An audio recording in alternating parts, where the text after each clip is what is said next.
Welcome to Our Girl Relationships. We talk about the problems people face in their day-to-day lives. Let's start with the video. My husband, Raymond, has always been a bit secretive, as many would call it, about his life before we met. He always chalked it up to him not wanting to speak about his family due to how horrible they were. We met in college, so it all made sense why he wanted to keep it on the low. Whenever he used to tell me that he got into a university states away from his family because he wanted to start new and start fresh, I would completely understand his perspective because by the way he described his family life, it made a whole lot of sense why he wanted to stay as far as he possibly could be from them. Overall, it was like he had an answer for every doubt I had, and he made it all sound so rational and reasonable that I would end up being the one feeling stupid for even having those doubts. One of the other things he made me come to terms with, at least initially, was visits he'd make to the same family he'd complained so much about twice a year. He'd been doing it since the moment we started dating, and he did so till now. But like I said, it all only made sense initially because he'd say he visited them as an obligation because they supported him financially. He'd also say that he could not take me to see them because they didn't want him to have a relationship. That was completely fair and understandable to me at the start, and I always would encourage him to do whatever felt right to him. Well, that was all until we graduated, got ourselves jobs, and he proposed to me. You guys might be thinking to yourselves that there wouldn't be any need to visit the family that he claimed to have hurt you so much once he's financially independent, right? I mean, that would just be common sense, at least in my opinion, but that wasn't the case for Raymond. He continued visiting his parents, and the fact that he didn't introduce me to them was what just hurt me the most. But Raymond, being the way he is, just put everything off as long as he possibly could, and me, being the fool I was, just continued to believe him. So much happened amidst all of it that we got engaged, got married, and even bought a house together. That is when the conversations we had about his family turned into full-blown arguments. It was heartbreaking because I had started to see through his lies. And I know I should have left there and then, but nope. I just ended up staying and hoping that he'd change just one day. Change is far from what I got, though. What I got instead was absolute heartbreak, shock, and the realization that I was deceived for the past 6 years. Something was wrong, very wrong, and it was the moment I realized when I wasn't invited to my own husband's birthday. But I guess a more appropriate statement would be saying the moment I got uninvited from my husband's birthday. So it was his 23rd birthday, and we had made a huge plan for a party, just as he requested. It was all great and exciting until Raymond started backing out from making commitments and paying for the things he wanted to do previously, just a couple of weeks before the birthday party. It started to get weird, and I had enough of his uncertainty a week before his birthday. So I sat him down to talk, where he explained to me that he didn't want a birthday party, apparently, because his family was throwing him one and all his friends from high school were going to be there. Apparently, he couldn't reject their offer, and I was uninvited because he didn't want them to know about his secret and create a scene at the party. I was dumbfounded. I was absolutely pissed off at the audacity of this man. Just the way he spoke to me, without the filters, without remorse, as if he just didn't care anymore. That was the moment I realized I had to do something. So I stayed quiet and started thinking. It didn't take long for me to realize what better way to make my husband, who didn't want me at his own birthday party, better than crashing at his parents' place. So I started doing my thing, and it didn't take a lot until I found out their address by digging a little into the traveling apps that he had installed onto his phone. I made the bookings, And trust me, guys, I spent a lot just to be able to see this glorious, yet not so glorious moment. Well, the glorious day comes and I'm at Raymond's home state. I get ready in my best outfit and I get to his parents' place. I can immediately tell this birthday is a huge deal because it seems like there's a lot of people present there. So I rang the bell and was greeted by Raymond, who looked horrified to see me. He began asking me why I was there and tried to shut the door on my face, but of course, I didn't let him have it. This wasn't my proudest moment, but I quite literally stormed inside the house and the entire room fell silent. So when they heard all the commotion, I took this moment to announce and introduce myself. I said, "Hi, everyone. This is," insert in my name and Raymond's last name, "loud and proud." Everyone already seemed shocked, so I knew I had to give them more context. So I continued and went on to say that I and Raymond had been married for the past 2 years. The entire room gasped. And honestly, I don't know what I expected to hear exactly, but nothing possibly could beat the bombshell that was dropped upon me by a woman, who I later discovered was Raymond's mom, telling me that it wasn't possible because Raymond already had a fiance and a son. That was the moment when I became quiet as the other people in the room, while Raymond rushed up and down to prove that I was lying. I wasn't, though, so I showed them all the wedding pictures I carried with myself. More panic ensued, and I could see more of Raymond trying to prove that I was some sort of crazy maniac making this stuff up. I knew I couldn't stay there another moment because the heartbreak was truly too much. So I just told Raymond to only return home to get his things and to be ready to get served with the divorce papers. I knew he was shocked at my response. Everyone could see it, and I guess that just gave everyone the confirmation that it was indeed Raymond who was lying. They all started arguing among themselves, and I just quietly shuffled out of the house, feeling extremely weird. I guess Raymond's fiancée saw me leaving and followed behind. She called out my name, and I immediately started to panic, thinking that she was going to argue with me or something, but I was surprised when she said she just wanted to give me her number in case I was in the city and wanted to talk. Now, I don't know what that means, but honestly, I don't know what anything means currently. I'm having my phone being spammed by my friends, my family, and Raymond. I guess Raymond told everyone what happened. The reaction is mixed because, of course, he probably skipped the part where he told everyone that he has a whole child and fiancé. I'm least bit surprised. All I'm thinking about right now is what to do next, especially about the number that Raymond's fiancé left me.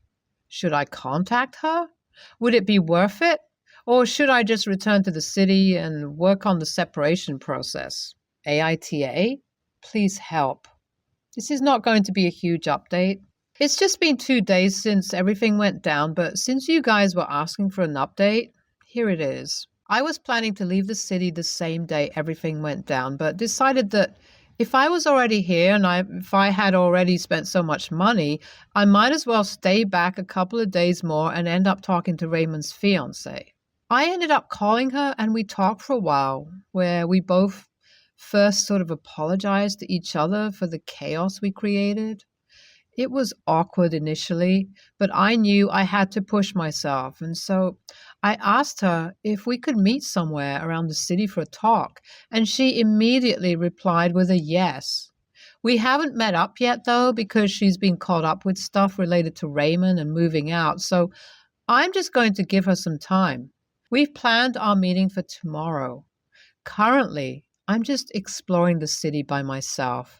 I will update you guys when I do end up meeting her, though. It finally happened today.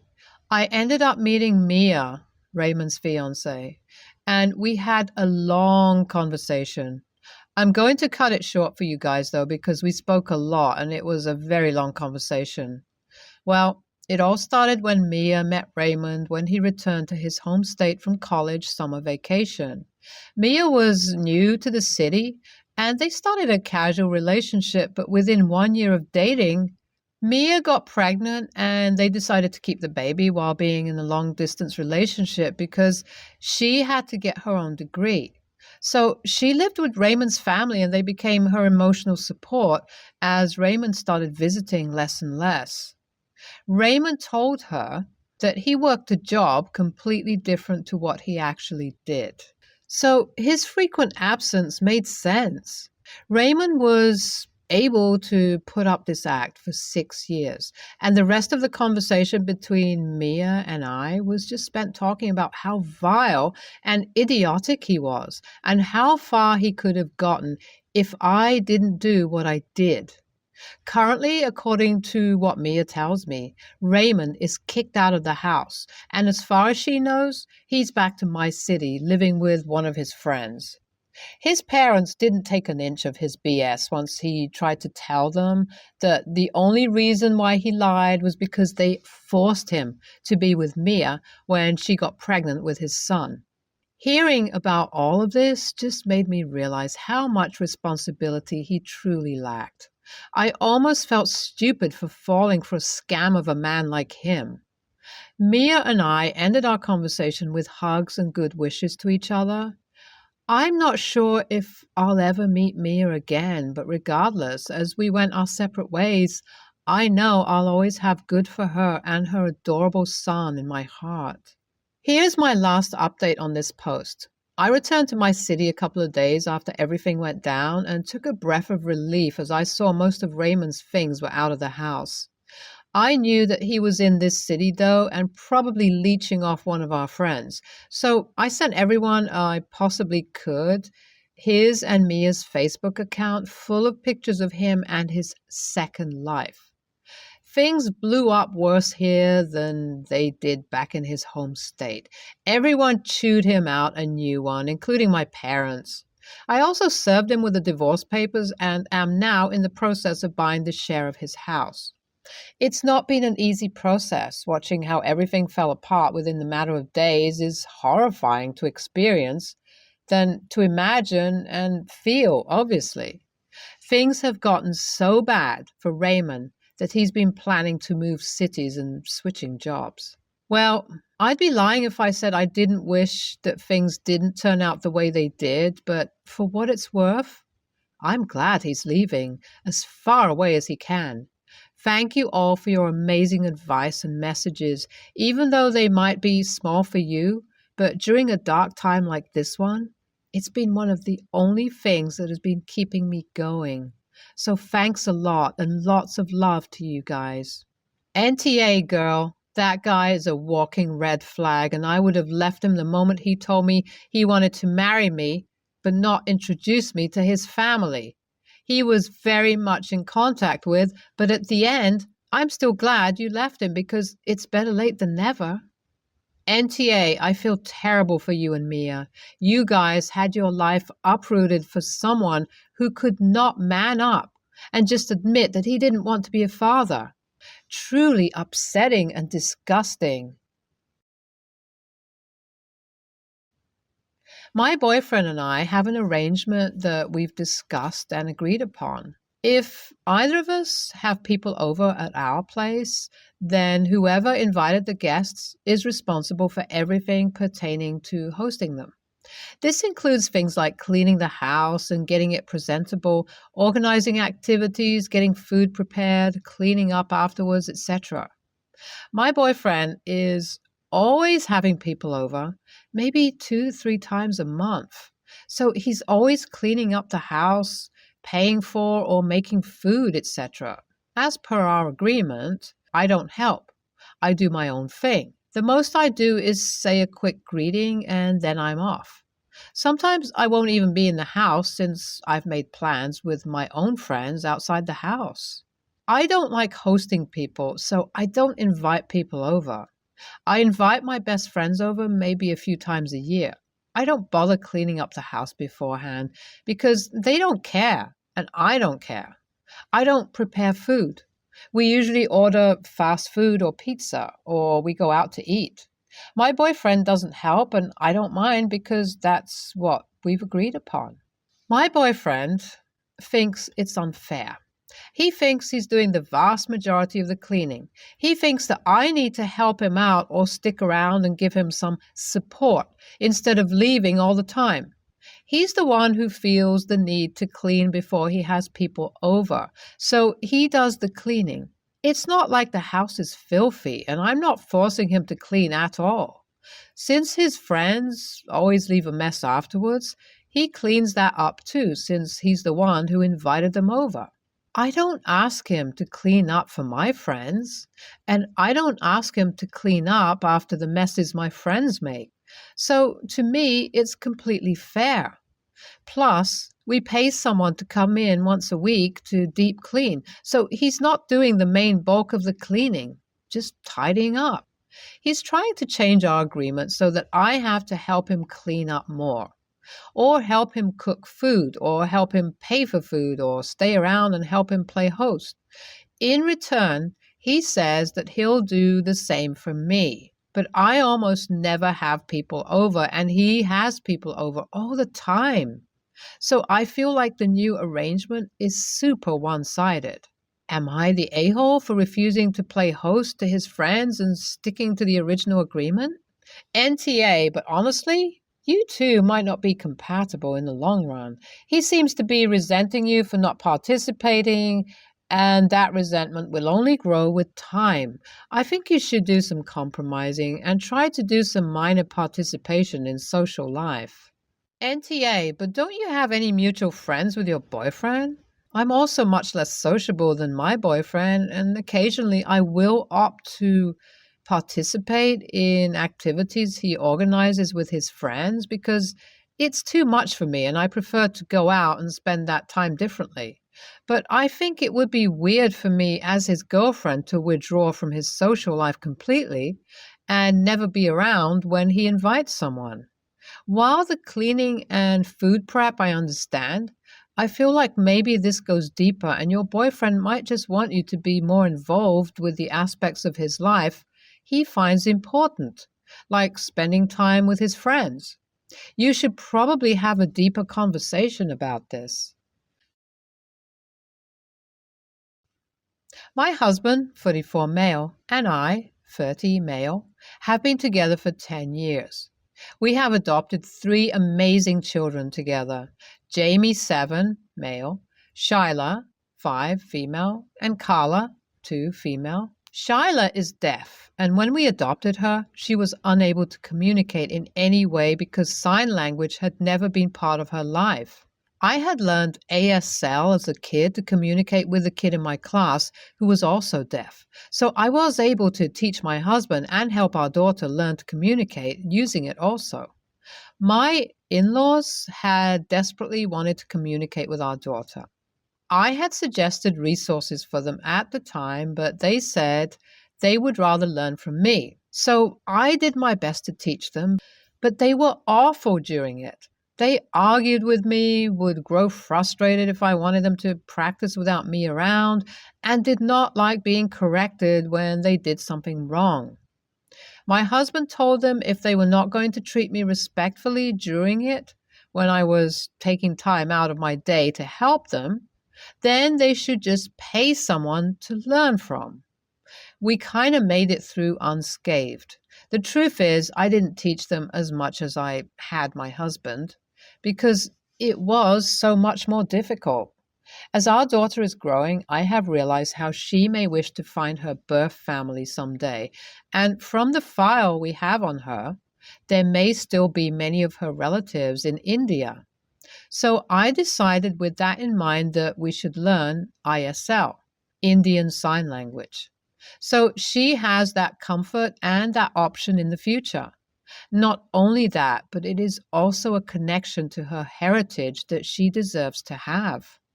My in-laws decided they wanted to learn this also because they dislike that we can communicate something they cannot understand. I sent them on the resources and the school I was using for us. They told me I should be the one to teach them again. This is where I dug my heels in and said no. They told me I should be willing to do it for my daughter, their granddaughter, that it would be special for her to be able to communicate in both sign languages. I told them they had not shown me respect the last time, and I was not subjecting myself to it again. That the most I was willing to do is share with them the resources I had used. They told me I can't care much for my daughter then if that's all I'm willing to do.